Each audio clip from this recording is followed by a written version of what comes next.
Y seguiremos hablando de educación, por eso estamos con Daisy Iglesias, consejera de ANEP por los docentes. Estaremos hablando de este documento para iniciar el marco curricular nacional. Ayer justo hubo ATD, Asamblea Técnico Docente, en todos los niveles. Y fue uno de los temas de conversación, obviamente, este documento que es como el primer paso de una reforma educativa. Gracias por acompañarnos. Un gusto, encantada de estar con ustedes. Bueno, obviamente que es difícil resumir todo lo que pasó en la pasada jornada, pero a grandes rasgos se discutió este boceto o este primer documento para hacer esta transformación educativa. Sí, el CODICEN votó este documento, que es el Marco Curricular Nacional, el día 6 de abril. Casi todo el mundo sabe que fue votado en mayoría, que hubo 2 votos que no estuvieron conformes con este documento y con su contenido. Es presentado como un documento preliminar, pero tiene trazadas las grandes líneas que se diseñaron en el 21 sobre por qué caminos debería transitar la transformación educativa. Ese mismo día, el 6, fueron puesto a consideración que el mismo pasara a debate en las asambleas técnico-docentes de todas las ramas de la educación, primaria, secundaria, UTU y formación en educación, y eso se dio en el día de ayer. ¿Qué rol juega el docente con este documento que se sacó preliminar? Bueno, yo voy a dar, por supuesto, la opinión desde mi punto de vista, ¿verdad? Sin comprometer lo que es la opinión del CODICEN como cuerpo, que seguramente hay aspectos de lo que yo diga que no comparta la mayoría. Creo que el papel del docente en este proceso que el CODICEN denomina de transformación y no precisamente de reforma, ha sido limitado. Si ustedes miran, tenemos un documento preliminar, pero contiene líneas fundamentales, fue elaborado durante un año, pero a los docentes se les da un espacio de un día en su horario de trabajo, algunos serán 4 horas, otros serán 6, otros serán 7 horas y media, para considerarlo, lo cual de por sí es como propuesta desbordante.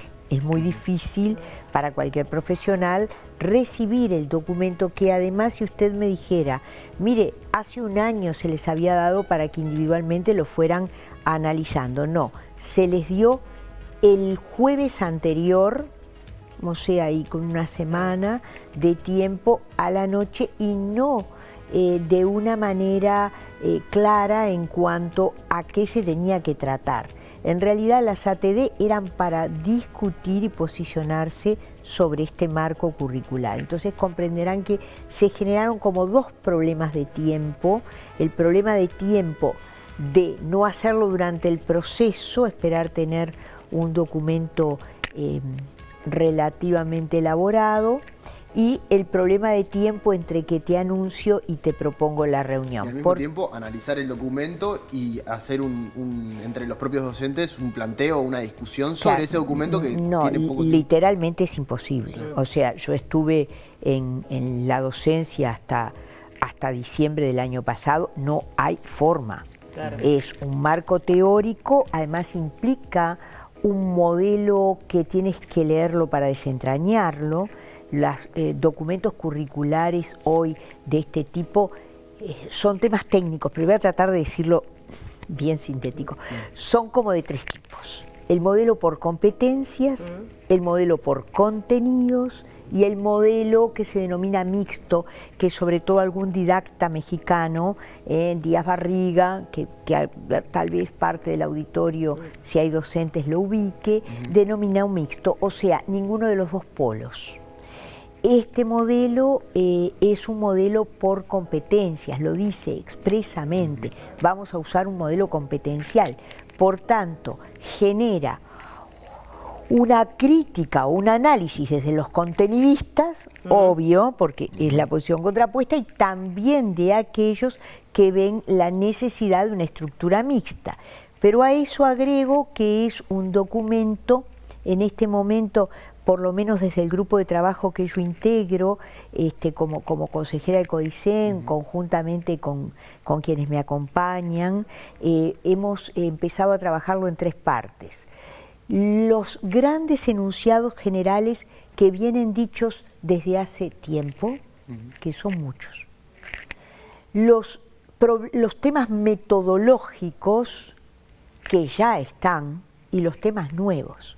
Porque cuando tú hablas de la metodología de, por ejemplo, de talleres o las metodologías activas, bueno, yo traje los documentos existentes en primaria, me tomé el trabajo, por si ustedes querían ver, uno de UTU, uno de secundaria, uno de primaria, y las metodologías activas, que el estudiante participe, que tengas en cuenta el interés del estudiante, no es potestad de los currículum por competencia. Eso puede estar en cualquier currículum. De hecho, en Uruguay, fíjense ustedes la fecha, fue introducida la metodología activa, típica o llamada de las escuelas nuevas en la década del 60 del siglo XX. Claro.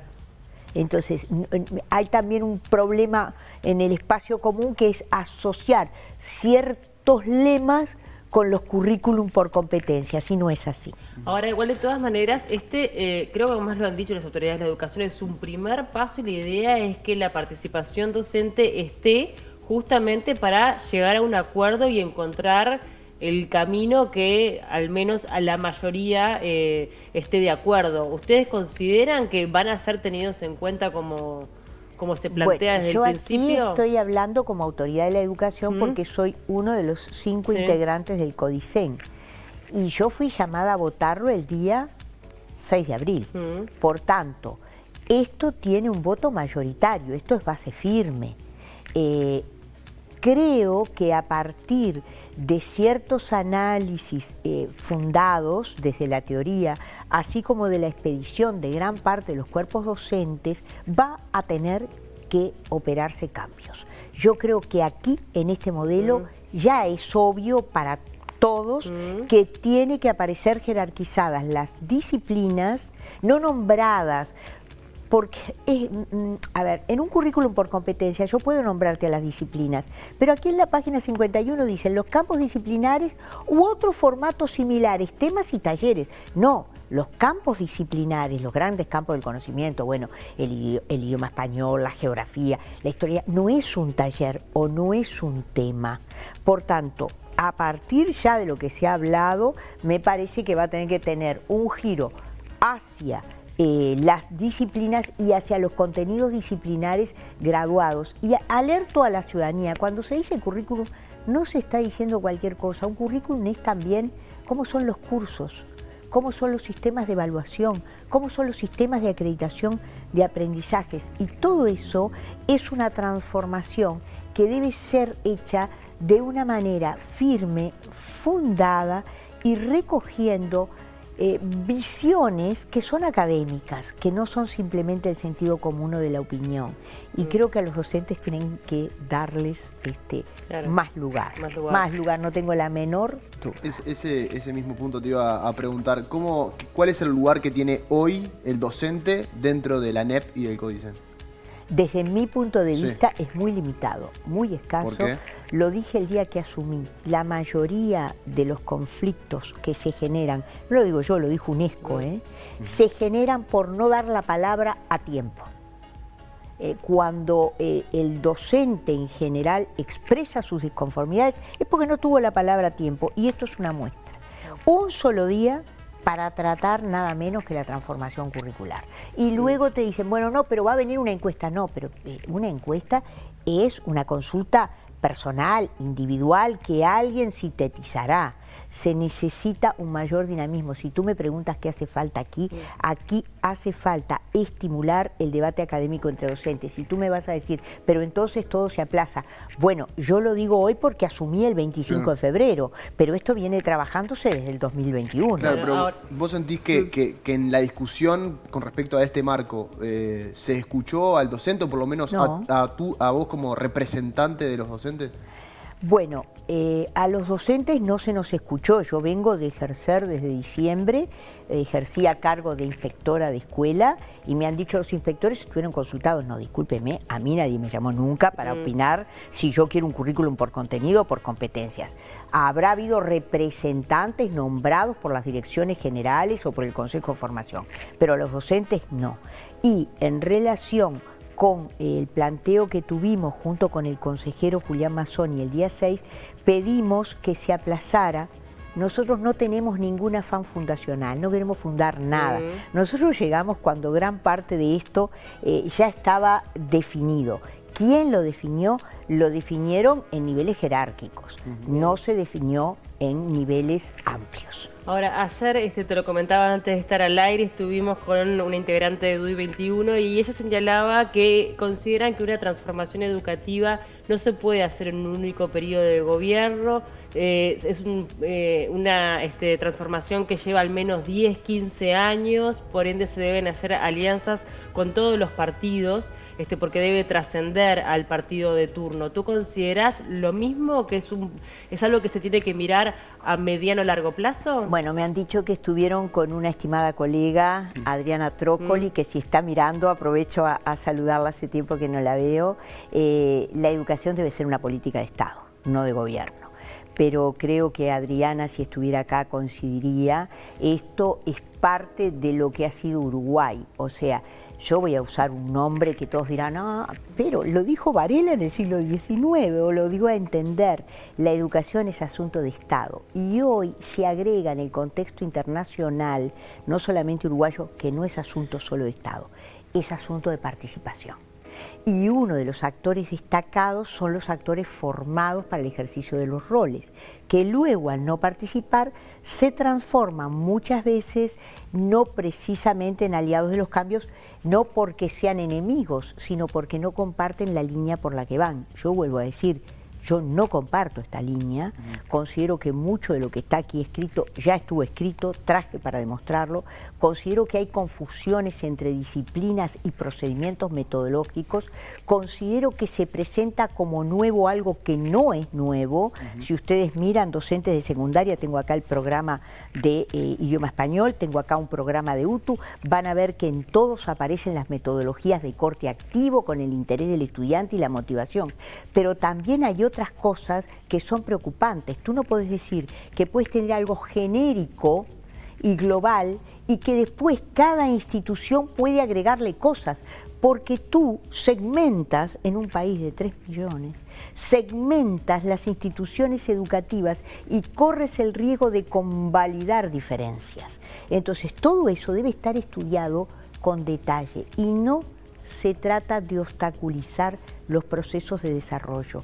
Ojalá esta situación, este marco curricular, hubiese sido tratado al unísono con las vertientes docentes en el año 2021, porque hoy no estaríamos diciéndonos entre nosotros, mira que tú no das participación, no, mira que tú no nos permites avanzar. No, para avanzar en educación se debe avanzar como asunto de Estado. Y es más, te digo que está la convicción que me asiste de eso a mí y a quienes me acompañan en CODICEM, que hay otro tema sobre la mesa brutal, que es el reconocimiento del carácter universitario por parte del Ministerio a las carreras de grado docente. En lo personal y con mi equipo hicimos un estudio, lo expusimos en el IPES y ahora vamos a solicitar exponerlo en el Parlamento, porque nos parece que las razones de análisis, o sea, allí estamos sobre todo analizando el formato y sus implicancias, deben estar planteadas a todos los que de una u otra manera representan a la ciudadanía en los espacios políticos como el Parlamento Nacional, porque es cuestión de Estado, no de gobierno. Bueno, mencionabas algunos tópicos que se repetían en este nuevo marco con los anteriores. ¿Tenés algún ejemplo que podamos poner para ser claros en el sentido de este punto que se está mencionando acá como algo nuevo? se repite en otro... Pero tomando en cuenta mi vocación de maestra, Sí. los he traído marcados. Fíjate tú acá, en Educación Tecnológica, Plan 2004, Sí. yo te voy a leer los perfiles genéricos: dominar lenguajes, códigos y principios científicos, tecnológicos y técnicos que le permitan operar en un sentido amplio del término sistemas específicos propios de su nivel y orientación, aplicar conocimientos científicos, tecnológicos y técnicos. Te voy a leer ahora algo de secundaria de idioma español, del primer nivel. Acá ya aparece la inclusión, que Claro. es algo que está... Espera que... No, pero mi pregunta es, ¿eso que leíste recién se repite en el nuevo Ahora marco? te lo voy a mostrar. Lograr que el alumno se exprese oralmente y por escrito con corrección, eficacia y propiedad. Lograr que desarrolle y eduque su capacidad de interpretar códigos lingüísticos. Bueno, no te voy a leer el de primaria porque el de primaria prácticamente tiene elementos, el programa del 2008, elementos muy similares. Y ahora te voy a leer lo que se propone acá, como una competencia nueva. Al desarrollar esta competencia, la persona actúa con otros interlocutores a través de textos y en modalidades múltiples, similar a lo que acabo de leer de secundaria. Formatos y soportes empleando el lenguaje a partir del conocimiento, habilidades y actitudes para aprender. Puedes ir buscando términos y hacer un estudio semántico en esto y en lo que ya está escrito para ver que las formulaciones son similares. Y quiero poner esto como un ejemplo para que quienes estén mirando comprendan la problemática que está implícita en esto, que no es fácil. Este es un programa de educación primaria del año 2008, exactamente opuesto al de competencias. Es absolutamente contenidista y asignaturista. Este modelo, si tú me preguntas si es bueno, te digo que no, porque cualesquiera de los extremos, el extremo de los contenidos y el disciplinamiento absoluto, así como el extremo de las competencias genéricas y vagas, ninguno de los dos son buenos. Por eso son muy interesantes los caminos que analizan el equilibrio. Daisy, entonces, de alguna forma, ¿tú considerás que por estos caminos que analizan el equilibrio debería ir la transformación educativa? Totalmente, totalmente. A mí me parece que tú debes diferenciar. Hay algunas cosas que la transformación educativa debería decir. Primero, no plantear como nuevo el esfuerzo que todos los días realizan los docentes en el terreno profesional. Si los docentes uruguayos tienen incorporadas las metodologías activas, yo debo reconocérselo.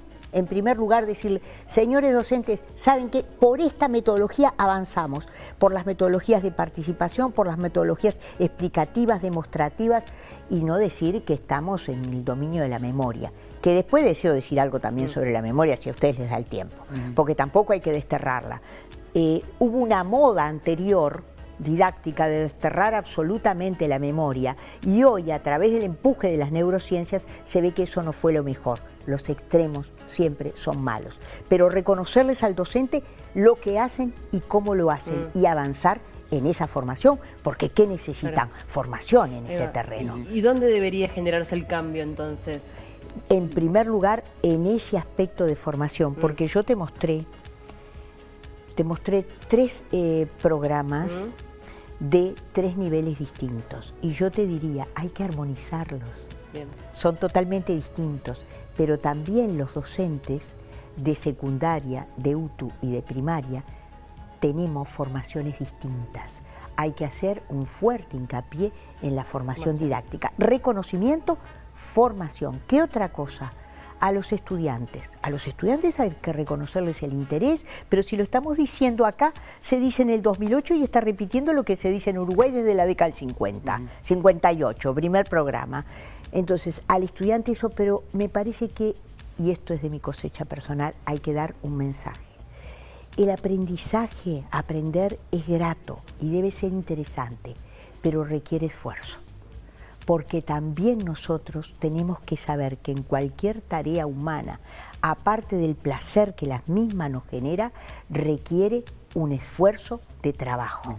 Y eso debería recobrarse en los discursos hacia los estudiantes, armonizar las líneas programáticas, marcar cuáles son los desempeños a los que yo aspiro, pero también marcarlos en grandes líneas, en finalidades. Le llame competencia o le llame de otra manera, pero también estudiar cómo dispongo contenidos y disciplinas, porque tampoco las disciplinas multiplicadas por 10 o lo que dice la gente actualmente que se transforman los programas de contenido en una enorme sobrecarga porque cada contenido nuevo se va agregando sobre los demás, no, y ahí tienes que llamar a los cuerpos profesionales a trabajar en eso. Entonces me parece que por el camino de la formación, por el camino del reconocimiento del equilibrio, mira, Mérier, un pedagogo europeo, decía, defiende las competencias, y decía, pero miren que no hay competencias si no están los conocimientos de base. Y otra cosa, hablar claro, muy claro. Si tú quieres estructurar la enseñanza por un sistema que no sea el sistema anual de acreditaciones, dilo y fundamenta con todas las letras. No creemos situaciones complejas que nadie entiende, qué es el tramo, cuándo se promueve, si le voy a mirar solo un saber hacer, porque las competencias, otro de los problemas que tienen, es que están centradas solo en el saber hacer. Por eso son cuestionables y por eso se las asocia exclusivamente al medio laboral. Bueno, de hecho surgieron allá por el 30 del siglo pasado, tampoco son nuevas. Estos acuerdos que buscan nacionales, por ejemplo en EDUI 21, te quería preguntar cuál es la corriente, digamos, de los docentes, por ejemplo de los sindicatos de los docentes. ¿Va en los contenidos o va en las competencias? Yo eso tienes que preguntárselo a los sindicatos. En este momento no estoy en el terreno de contestarse esa pregunta. Creo que los sindicatos, de la experiencia que yo tuve hasta diciembre del 21, siempre estuvieron pendientes de ser llamados, consultados, y te aclaro que yo ingresé al Codicen a través de una elección y una de las cosas que había planteado al cuerpo docente era la importancia de tener congresos académicos, ya no consultas de un día, sino instancias de congreso, y que en eso estamos tratando de fomentar el debate académico. Creo que los sindicatos en este sentido son como cualquier instancia, también las ATD, no como cualquier otra, pero son una pieza clave en tanto cuerpos organizados. Cuando tú estudias la situación de las competencias en el mundo internacional, ves que las competencias tienen un enfoque a través de la OCDE, a través de organismos internacionales, y en este momento son muy críticos los sindicatos. El sindicato de Finlandia, de docentes finlandeses, fue muy crítico respecto al marco competencial, que, a ver, vamos a entendernos, ya los marcos competenciales puros no aplican. Por eso creo, con buena razón, que va a existir el sano equilibrio, y ya se está reconociendo hoy por parte de varios interlocutores, que los currículum no pueden ser exclusivamente por competencias. Deben tener una formulación que jerarquice disciplinas y que jerarquice contenidos y que estén claros los niveles de egreso. Te preguntaba Paula, por la corriente de los sindicatos, para también un poco conocer las diferentes posturas, ¿no? Porque en base a esas posturas es buscando el acuerdo nacional, ¿no? Si es más fácil o más difícil también de acordar. No creo que sea difícil acordar con los sindicatos. Creo que te lo digo, yo fui secretaria general de ADEMO Montevideo, integrante de la Federación Uruguaya de Magisterio hasta diciembre. Yo no creo que sea difícil acordar. Yo creo que es cómo te dirijas a ellos y qué les propongas. Entonces me parece que cuando el otro ve, y te digo porque estuve del otro lado, cuando tú ves que te dan un lugar, que te reconocen, que te están tratando con respeto, no a vos, tú sos lo menos, a todo aquello que tú representas, bueno, capaz que les damos la sorpresa y los invitamos a ustedes, porque tuvimos una conversación ayer con integrantes de CCU justamente para organizar un debate en Codicen sobre estos temas.